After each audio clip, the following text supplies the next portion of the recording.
numa nova e polêmica entrevista, o comentarista político Tucker Carlson questiona Sam Altman, o Chief Executive Officer da OpenAI, a empresa por trás do ChatGPT, sobre a estranha morte de um ex-funcionário. Mas ele realmente o acusou de assassinato? Carlson diz que não. Altman parece dizer que sim.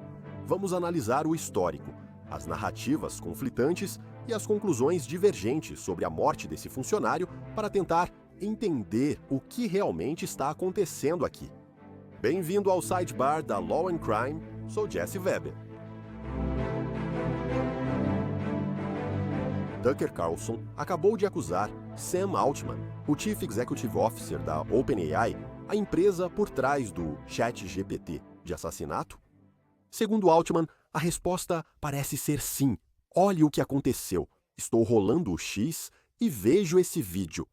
É de uma entrevista de quase 1 hora que o comentarista político fez com o inovador de tecnologia. E esse trecho de mais de 7 minutos, essa conversa de 7 minutos, é provavelmente uma das trocas mais constrangedoras e tensas que eu vi em bastante tempo. Refere-se à morte do ex-funcionário da OpenAI, Sudhir Balaji, de 26 anos em 26 de novembro de 2024. Agora, para ser claro, isso não é algo que eu sequer sabia, não é algo que eu acompanhei, mas vou te dizer uma coisa. Depois que eu vi essa entrevista, imediatamente falei para minha equipe, sabe de uma coisa, talvez a gente devesse investigar isso a fundo depois do que aconteceu aqui. E é exatamente isso que vamos fazer agora. Estamos tentando entender mais sobre a investigação em relação à morte de Sudhir. E daqui a pouco vou trazer um ex-agente do FBI para dar a opinião dele sobre o que exatamente está acontecendo aqui. Agora, para deixar claro, nem Sam Altman, nem ninguém da OpenAI jamais foi acusado criminalmente, processado ou investigado pela morte de Sudhir. Vamos explicar o motivo, mas quero deixar isso muito claro. Vamos começar a entrevista e depois voltamos no tempo. Por restrições de direitos autorais, não podemos reproduzir a entrevista de Carlson com Altman. O que eu posso fazer é ler para vocês as partes principais da transcrição. Também vou dizer que, devido às diretrizes do YouTube, precisamos ter muito cuidado com alguns desses assuntos. Só para deixar claro, é possível que Sudhir não tenha sido de fato assassinado, mas sim tenha morrido por conta própria. Vamos dizer assim, acho que você pode juntar as peças, só não queremos ser sinalizados, porque essa é uma história importante. Então vamos para a entrevista. Carlson começa dizendo: você recebeu reclamações de um programador que disse que vocês basicamente estavam roubando as coisas das pessoas e não pagando, e depois ele acabou sendo assassinado. O que foi isso? Altman responde: também uma grande tragédia. Ele cometeu, você pode completar a frase, basicamente dizendo que ele morreu por um ferimento de bala causado por ele mesmo. Carlson então pergunta: você realmente acha que ele fez isso? Altman respondeu: eu realmente acho. Era como um amigo meu. Não é um amigo próximo, mas é alguém que trabalhou na OpenAI por muito tempo. Quero dizer, fiquei realmente abalado por essa tragédia. Passei muito tempo tentando, sabe, ler tudo o que eu podia, assim como tenho certeza que você e outros também fizeram sobre o que aconteceu. E Altman enfatiza novamente que, para ele, parece que Sudhir não foi morto. Agora, Carlson o pressiona sobre por que ele pensa isso, ao que Altman responde que era uma arma que ele havia comprado. Foi. Isso é meio horrível de falar, mas eu li todo o relatório médico. Não parece um para você? E Carlson responde: não, ele foi assassinado, acredito. Havia sinais de luta. Os fios da câmera de vigilância foram cortados. Ele pediu comida para a viagem após voltar de férias com amigos na Ilha Catalina. Nenhum sinal de que ele estava, preenche a lacuna, sem bilhete ou comportamento. Ele falou com um familiar ao telefone e depois foi encontrado morto com sangue em vários cômodos. Isso é impossível. Está claro que ele foi assassinado. E é aí que a entrevista toma um rumo totalmente inesperado e desconfortável. Carlson pergunta: você falou com as autoridades sobre isso? E Altman responde: não falei com as autoridades sobre isso. Carlson responde: e a mãe dele diz que ele foi morto por ordem dele. Altman responde: você acredita nisso? Carlson pergunta: bem, estou perguntando. Altman responde: você acabou de dizer isso, então acredita nisso? Carlson diz: vale investigar isso. E eu não quero dizer. Se alguém acusa sua empresa de crimes, não sei se é verdade, claro, e depois é encontrado morto com sinais de luta. Não acho que devemos descartar isso. Carlson ainda diz: se ele fosse seu amigo, você gostaria de falar com a mãe dele. Altman diz: eu me ofereci, ela não quis. Carlson diz: então, você acha que as pessoas podem olhar para isso e considerar possível que tenha acontecido. Você acha que isso reflete as preocupações deles sobre o que ocorre aqui? Ele se refere, claro, à OpenAI e às preocupações das pessoas. E Altman interrompe e diz: não dei muitas entrevistas em que fui acusado de... Carlson interrompe: não estou te acusando de nada. Só estou dizendo que a mãe dele fala isso. Não acho que as evidências sugiram, novamente, preencha a lacuna. Eu simplesmente não vejo isso de jeito nenhum. E também não entendo por que as autoridades, quando há sinais de luta e sangue em 2 cômodos, eu não entendo como as autoridades podem simplesmente ignorar isso. Eu acho estranho. Altman responde: você entende como isso soa como uma acusação? E Carlson responde: claro. E quero dizer, certamente, deixe-me deixar claro mais uma vez, não estou te acusando de nenhum delito, mas acho que vale a pena descobrir o que aconteceu. Não entendo por que São Francisco se recusou a investigar, apenas chamando de resposta de Altman, quero dizer. Acho que eles analisaram isso algumas vezes, mais de uma vez, pelo que entendi. Vi isso e, quando soube pela primeira vez, achei muito suspeito. Carlson confirma. Altman: sei que você esteve envolvido. Carlson diz: a mãe dele perguntou do caso, mas eu não sei nada sobre isso. Não é meu mundo. E Altman: ela entrou em contato do nada. Carlson: ela entrou em contato do nada. Conversei com ela por um tempo e isso me assustou muito. A criança foi claramente morta por alguém. Essa foi minha conclusão objetiva, sem interesse pessoal. Altman responde e, após ler o último relatório, Carlson concorda. Tipo, olha, eu imediatamente liguei para um membro do Congresso da Califórnia, Rocana, e disse: isso é uma loucura, você precisa investigar isso. E nada nunca aconteceu. E eu fico tipo, o que é isso? Altman responde: me sinto estranho e triste debatendo isso. Você meio que me acusa. Era uma pessoa incrível e uma família claramente em dificuldades, sim. E eu acho que você pode totalmente entender que você só está tentando chegar à verdade do que aconteceu, e eu respeito isso. Acho que a memória e a família dele merecem mais respeito e luto do que vejo aqui. E Carlson rebate fortemente e diz: estou perguntando a pedido da família dele, então com certeza estou mostrando respeito a eles. Eu não estou te acusando de nenhum envolvimento nisso, de forma alguma. E depois, Altman diz novamente que quando aconteceu pela primeira vez, ele achou estranho, mas depois mudou de ideia, com base em mais detalhes que surgiram. Carlson insiste, enfatizando novamente o suposto sangue em 2 cômodos. Havia uma peruca no quarto que não era de Souchier e nenhum bilhete. Ele pediu comida para a viagem. Mas Altman rebate, e é aqui que começa a ficar, eu acho, um pouco doloroso. Simplesmente não é o nível de respeito que eu esperava demonstrar. As pessoas costumam preencher as lacunas sem bilhetes e pedem comida com frequência. Elas gostam antes de, você sabe, fazer alguma coisa. Novamente, você pode assistir a essa entrevista inteira. É muito, muito louco. É desconfortável. Isso me fez querer escrever uma matéria sobre o assunto. Mas, do que se trata? Ao que Carlson se refere? Vamos falar sobre isso. Como sempre digo, queria muito trazer este episódio para vocês. Conseguimos fazer isso, graças ao incrível apoio do nosso patrocinador, Morgan, o maior escritório de advocacia de lesões dos Estados Unidos da América. Esse é um escritório com mais de 1.000 advogados. Sabe por que eles são tão grandes? Porque eles ganham muito. Já recuperaram mais de 25 bilhões de dólares para mais de 500 mil clientes. Recentemente, um cliente na Flórida recebeu 12 milhões de dólares após oferta inicial de 350 mil da seguradora. Lá na Pensilvânia, um cliente recebeu uma indenização de 26 milhões de dólares, isso é 40 vezes mais que a oferta de 650 mil dólares da seguradora.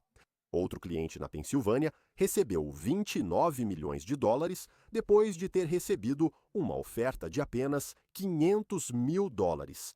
Mesmo que ache que seu caso não valha milhões, por que não abrir um processo e lutar pelo que merece? Morgan & Morgan torna tudo tão simples. Você pode abrir um processo pelo seu celular em apenas 8 cliques. Se você se machucou, pode abrir um processo em For the People, com Alice Debar, clicando no link ou escaneando o QR na tela. Suthir Balaji foi achado morto em seu apartamento em São Francisco. A polícia de São Francisco e o Instituto Médico Legal concluíram que Suthir morreu por suicídio e, abre aspas, não encontraram indícios de crime na investigação inicial. E isso é consistente com o relatório. Então, o que isso diz? Bem, diz que a causa da morte foi ferimento por arma de fogo na cabeça. Citação: Balaji foi encontrado inconsciente dentro de seu apartamento trancado, com o ferrolho acionado e um aparente ferimento de bala auto-infligido na cabeça. A entrada na unidade foi feita pelo gerente do prédio, paramédicos do Corpo de Bombeiros de São Francisco e policiais do Departamento de Polícia de São Francisco para realizar uma verificação de bem-estar. Paramédicos dos Bombeiros de São Francisco confirmaram o óbito às 13h20. Agora, aqui estão as observações investigativas adicionais neste relatório. Aspas. O apartamento de Balaji, no 4º andar, é acessado pela porta da frente. Não há outros pontos de entrada para a unidade. As janelas do apartamento, localizadas vários andares acima do pátio e da rua, possuem dispositivos que limitam sua abertura a cerca de 10 centímetros.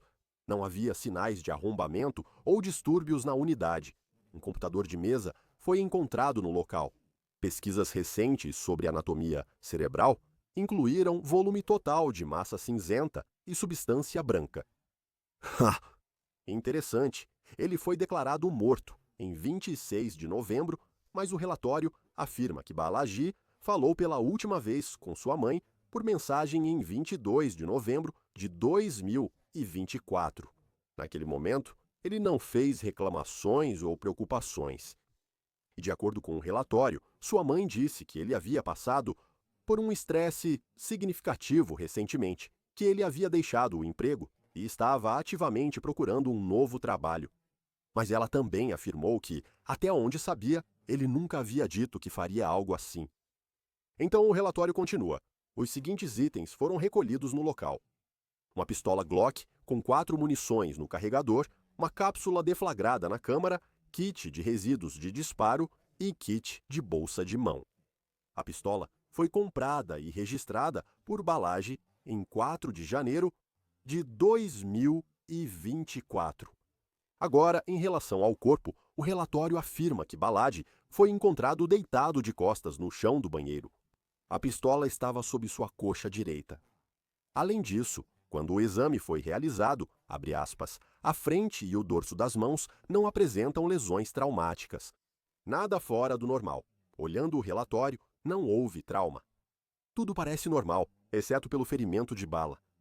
Mas o corpo, o relatório, diz que o corpo é de um homem adulto, bem desenvolvido e bem nutrido. Não há nada de anormal acontecendo aqui. Você prossegue para o ferimento de bala, onde consta, na glabela da testa, cerca de 13 centímetros abaixo do topo da cabeça e 0,5 centímetros à direita da linha média anterior, está o ferimento de entrada do tiro. E o trajeto do ferimento vai da frente para trás e para baixo no corpo do falecido. O relatório aponta que ele tinha 0,178% de álcool no sangue. Isso é o dobro do limite legal, e aparentemente também havia a presença de drogas no organismo, incluindo o depressor ácido gama-hidroxibutírico. Então, em outras palavras, certo. Quando você olha para esse relatório, parece apoiar a conclusão de Altman da entrevista.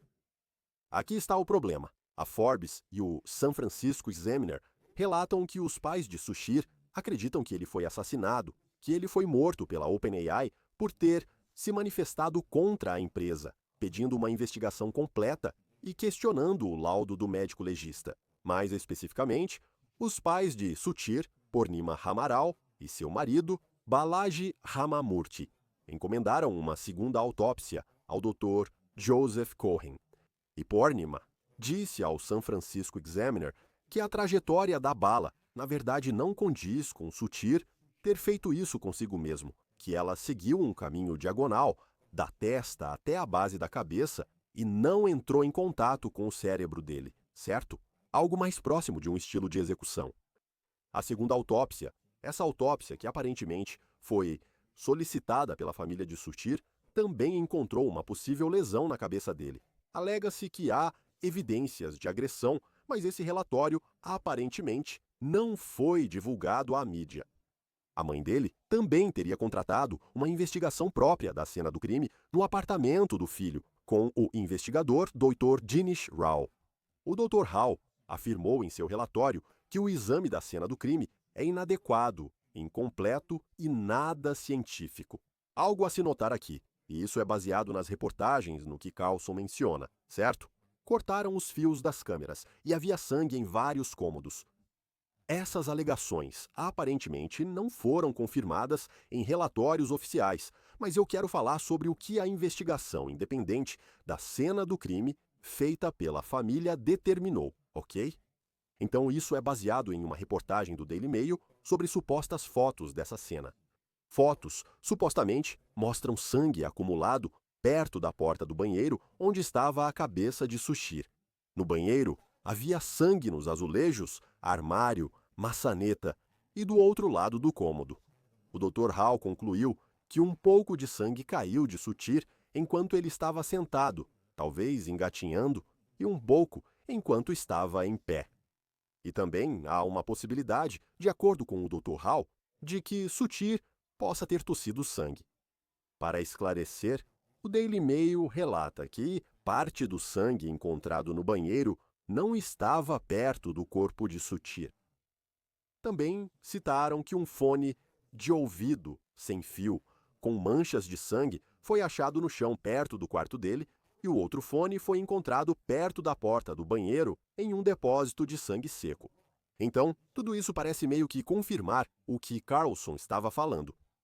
Além disso, fazendo referência ao que Carlson disse em sua entrevista, o Daily Mail relata que nas manchas de sangue havia fios sintéticos de uma peruca, ou possivelmente de uma peruca, e que o apartamento teria sido revirado, como se alguém estivesse procurando por algo. E, segundo relatos, estava particularmente bagunçado perto do corpo de Sutir, citando que no banheiro uma lixeira havia sido derrubada. O pai dele teria dito que o apartamento do filho, sim, era bagunçado, mas nunca esteve tão desorganizado assim. O Dr. Rao escreve em seu relatório: o ambiente perturbado apoia a possibilidade de lutas, resistência, o que precisa ser corroborado com outras evidências forenses. O Dr. Rao afirmou que Sutir, provavelmente, sangrou por 15 a 30 minutos e escreveu que as cenas eram, aspas, mais comuns em mortes homicidas. Agora, também em referência à entrevista de Carlson, o Daily Mail relata que uma refeição meio comida nesta bandeja plástica foi encontrada em uma mesa no apartamento. Havia um garfo e um recibo de restaurante. E ao que tudo indica, Sutir voltou de uma semana nas Ilhas Catalina com amigos. O pai dele disse que o filho estava feliz e se divertiu na viagem. Mas devo dizer que, segundo o Daily Mail, um dos amigos dele nessa viagem disse que, embora não fosse incomum para Sutir, ele parecia estar refletindo profundamente durante a viagem. Ele até andou sozinho em um momento, mas esse amigo enfatizou como Sutir estava de bom humor.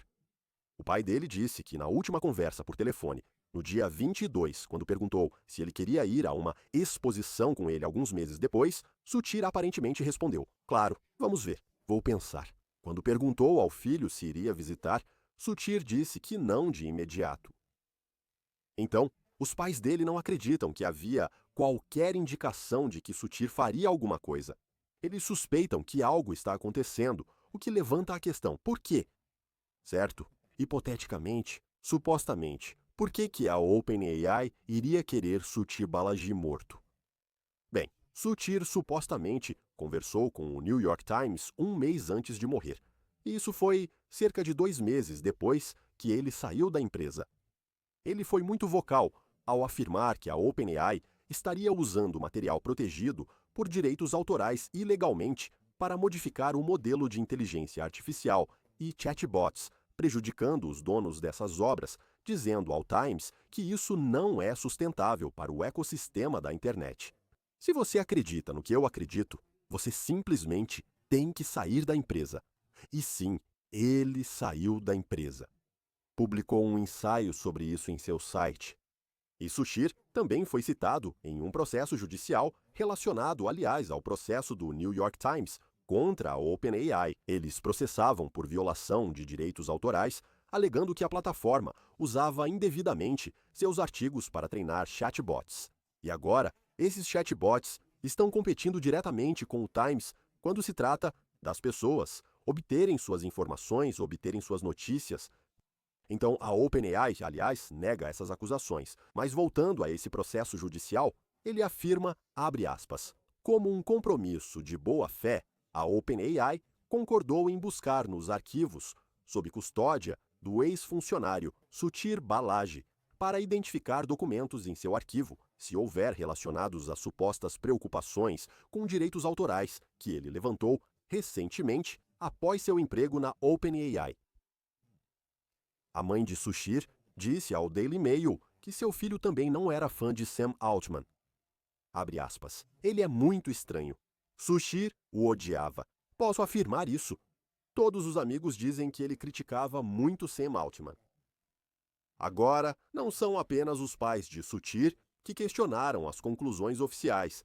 Algumas pessoas acreditam que há mais por trás da morte desse jovem. Em janeiro, o deputado da Califórnia, Roy Khanna, postou no X sobre as alegações da mãe de Sudhir. Estou de coração partido pela sua perda. Devido às suas sérias preocupações sobre possível crime, acredito que o FBI, ou órgão adequado, deveria conduzir uma investigação completa e transparente sobre a morte. Elon Musk, como você sabe, não é fã de Sam Altman, seu grande rival. Os dois gigantes da tecnologia estão em conflito. Ele comentou no X sobre a entrevista de Carlson com Sam Altman, que envolve a OpenAI e a recusa de Altman em vender para Musk. Garrafa de ressentimento. Musk acabou de postar sobre Sudhir. Ele foi assassinado. Foi isso que ele postou no X. Segundo a Forbes, a mãe de Sudhir disse que a investigação continua e que ela busca arrecadar dinheiro, até pressionando por uma reconstrução 3D do crime no apartamento. Em resposta à entrevista de Altman com Carlson, ela publicou no X. Esta é a resposta à entrevista de Tucker Carlson com Sam Altman. É isso que as pessoas estão dizendo. Muitas pessoas responderam imediatamente. O que vocês acham disso? Vou lançar um podcast em breve. Esta é a resposta do público contra Altman. Essa resposta à sua pergunta: quem mais acredita que Sam matou Sudhir? Ela cita vários posts antigos de usuários questionando Sam Altman. Agora, vou trazer meu especialista. Temos Colin L. Schmidt, ex-agente do FBI, presidente e Chief Executive Officer da Kronos Investigations. Muito obrigado por dedicar seu tempo. Deixe-me deixar algo claro. Eu já disse isso antes e vou dizer de novo.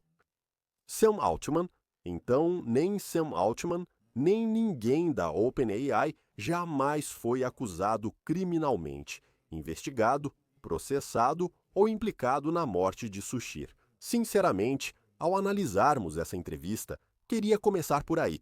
Qual foi a sua opinião sobre essa entrevista? Além do fato de que foi, novamente, uma das interações mais constrangedoras e tensas que eu vi recentemente. Bem, eu assisti a entrevista e pareceu que, no estilo típico do Tucker, ele estava tentando criar aquele momento de pegadinha e basicamente colocou ele na defensiva. E então ele ficou muito, sabe, ele meio que olhou para Tucker como quem diz: de onde isso veio? Tucker Carlson usa esse estilo para gerar clickbait e atrair espectadores aos vídeos dele. No entanto, há muitas perguntas sem resposta em torno desse incidente. E, sinceramente, na minha opinião, precisa haver mais transparência. Então, a família tenha algum encerramento sobre o que ocorreu com o filho.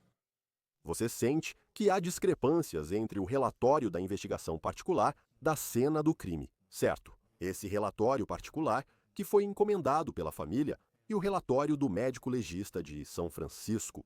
Ou é possível que duas coisas sejam verdade ao mesmo tempo? Em geral, não se pode provar um negativo. Em segundo lugar, sem ver o vídeo e as fotografias da cena real. E, sabe, eu não quero chamar de cena do crime porque está em disputa o que aconteceu lá. Essas fotografias basicamente determinam, por exemplo, uma acusação e há alegações de que houve uma luta que o local foi, entre aspas, revirado. Você sabe o que isso significa? Sem olhar as fotografias reais das cenas, é difícil tirar uma conclusão ou conciliar os dois relatos. Relatamos o que o Daily Mail disse sobre várias dessas fotos, certo? Sangue em diferentes locais, um apartamento bagunçado, a comida que sobrou. Isso parece crime?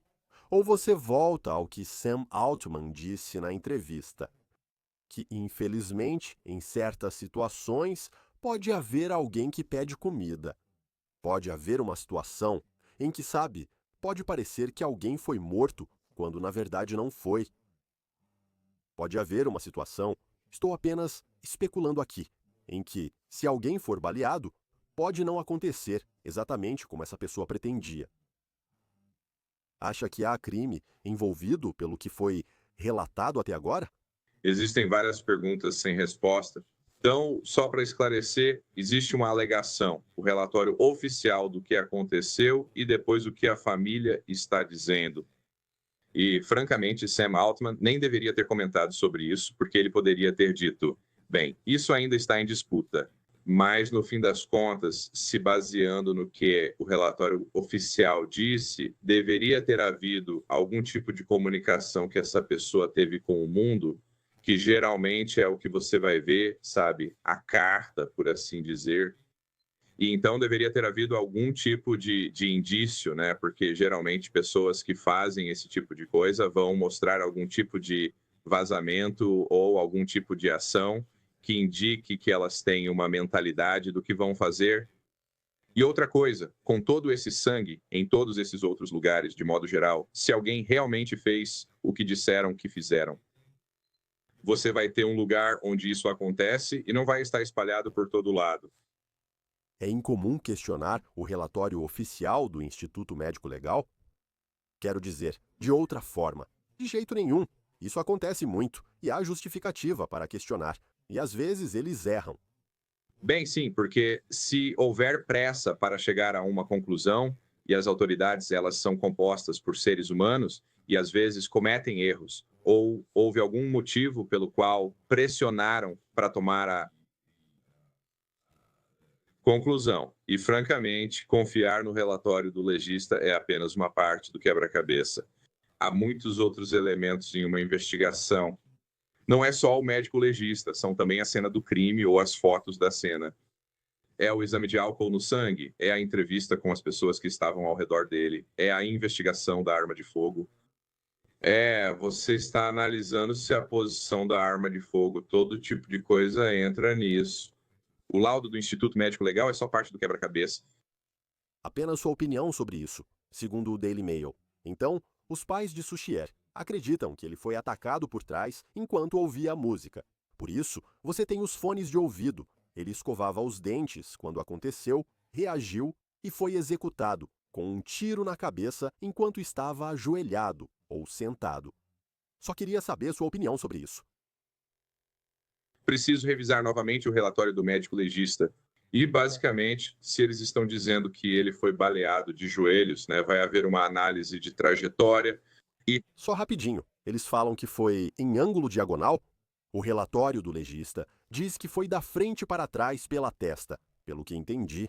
Bem, e mais uma vez, acho que você já viu aqueles postes ou aquelas hastes vermelhas quando eles fazem a análise, porque a trajetória não é algo que você possa, sabe, fingir ou mudar. É o que é, porque o crânio não vai mudar. Então, basicamente, a trajetória provavelmente seria a coisa mais importante a ser identificada e estabelecida. Segundo o legista, seria uma trajetória apropriada, mas a família afirma que foi diagonal ou de 45 graus E se de fato foi, então você abre um monte de perguntas, porque se ele fez mesmo o que o legista disse, não tem como fazer isso. É como chamar de outra coisa quando alguém atira em si mesmo na nuca. Isso não faz sentido. E eu estou um pouco dividido em relação a uma coisa. Quão difícil seria matar alguém e forjar a cena? Porque a outra forma de ver isso é se isso fosse algum tipo de assassinato profissional, certo? Por que deixar em uma condição onde restam dúvidas? Por que deixar em uma condição onde o apartamento parece ter sido revirado, quando você tem material forense potencial em diferentes áreas, quando você tem a comida?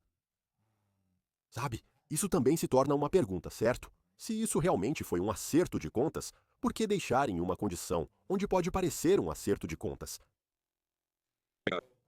Alegadamente, aliás. Parte disso é o conceito de um assassinato profissional. Quero dizer, isso só existe nos filmes.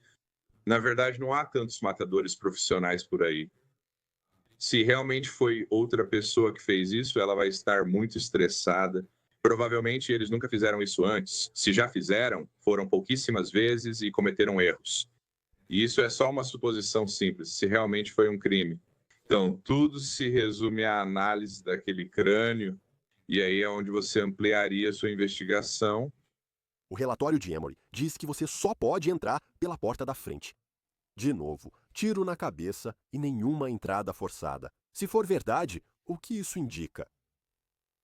Bem, estou meio perplexo porque geralmente eles não colocam informações sobre o estado do prédio, só falam do corpo. Então, se realmente havia uma trava de segurança acionada, sim, isso indicaria que não houve participação de mais ninguém nisso. Foi só uma pessoa, sabe, o falecido. Mas como sabemos se a trava de segurança foi acionada? E então, se ela foi acionada, existem fotos da polícia arrombando a porta e arrancando a trava de segurança da parede? Não sei se existe, né? Muitas perguntas surgiram, na verdade, após a entrevista do Tucker Carlson. Prevejo que haverá mais investigação sobre esse caso. Que papel o FBI poderia desempenhar aqui? Bem, eles poderiam ser chamados. Sempre falamos sobre celulares e analisamos o telefone dele. Quaisquer lacunas que a polícia de São Francisco possa ter, eles poderiam ser chamados para análise de DNA para ajudar com isso. Eles também poderiam ser chamados para seguir pista, né, sabe, que não estão na área de São Francisco. E eles também poderiam ser chamados apenas para consultar, como quando eu estava no trabalho, eu era um perfilador criminal para dar a eles algumas ideias de quem poderia ter participado desse ato. E você ouve a família falando sobre talvez encomendar uma varredura 3D do apartamento. Que valor isso teria? Acho que se eles tiverem as fotos da cena, podem adicionar isso ao 3D e assim conseguem mostrar uma imagem ou pintar um quadro, francamente, para a mídia, para que possam obter mais apoio do público para reabrir essa investigação. O timing te incomoda? Eu mencionei isso antes, certo? Qual seria o motivo para ele ser morto? A ideia é que ele estava fornecendo informações sobre a empresa que não eram favoráveis, acusando-os basicamente de uma grave violação de direitos autorais e, logo depois, você sabe, ele morre. Isso te incomoda? Bem, é possível, existe o possível e o provável. Não é provável que Sam Altman se envolvesse em algo assim? Ele parece ser um ser humano racional. Mas quando você está falando de potencialmente bilhões e bilhões e bilhões de dólares, isso pode fazer as pessoas fazerem, você sabe, coisas que não são racionais. Sim, o timing é uma das principais circunstâncias ao analisar um crime, considerando o que ocorria ao redor no momento do ato. Então, para saber se havia motivo.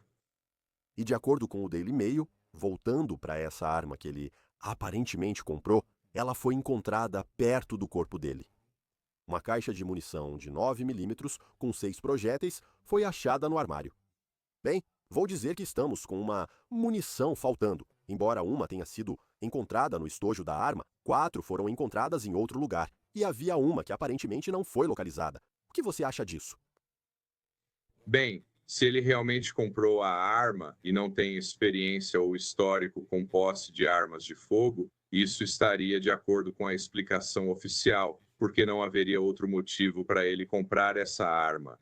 Mas, mais uma vez, eles teriam que analisar isso, investigar para determinar se foi realmente ele ou se havia alguém com ele quando comprou a arma e detalhar qualquer informação para saber se ele realmente foi quem adquiriu a arma e se ele foi basicamente o responsável,